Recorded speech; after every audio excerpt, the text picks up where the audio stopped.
दोस्तों नमस्ते प्रणाम। आप सब कैसे हैं कमेंट में जरूर बताइए। लाइक करिए, सब्सक्राइब करिए, शेयर करिए। आप सबका एक भोले बाबा का भक्ति गीत सुनाते हैं। कजरी गीत है। सोवत गौरा का शिव जी जगामाई, चाला गौरा गंगा स्नानवाना। सोवत गौरा का शिव जी जगामाई, चला गौरा गंगा स्नानवाना।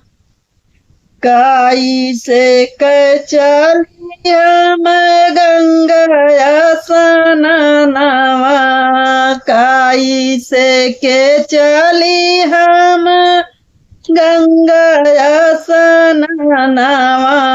मोरे गोदी गणपति लालनवाना, काई से के चली हम गंगा स्नानवा। मोरे गोदी गणपति लालनवाना। लालना सोवाई दे सोने के खटोलावा, लालना सोवाई दे सोने के खटोलावा। बाघंबर देया ओढ़ाईना, सोने के खटोलावा पे दे लेटाई। बाघंबर देया ओढ़ाईना। नंदी जी करियाई लालन के रक्षा, चला गौरा गंगा स्नानवाना। चला गौरा गंगा स्नानवाना।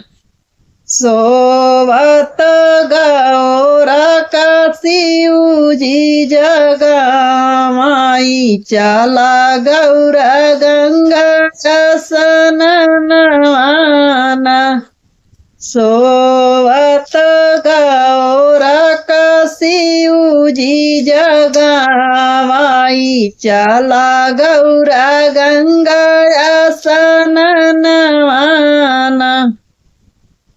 दाहिने हाथे लोटा लिया, बाएं हाथे पुटी की, चला गौरा गंगा स्नानवाना। दाहिने हाथे लोटा लिया, बाएं हाथे धोतिया, चला गौरा गंगा नहाईना। काईली शिव जी स्नानवा, शिव जी के संगवाना।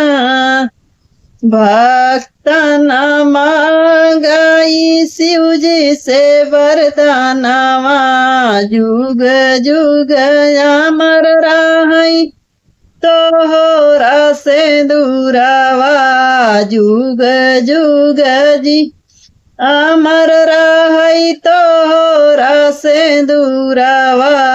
गौरा जी दीनी वरदानवाना,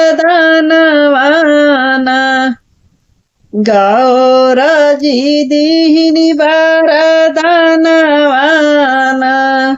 सोवत गौरा शिव जी जगामाई, चला गौरा गंगा स्नानवाना।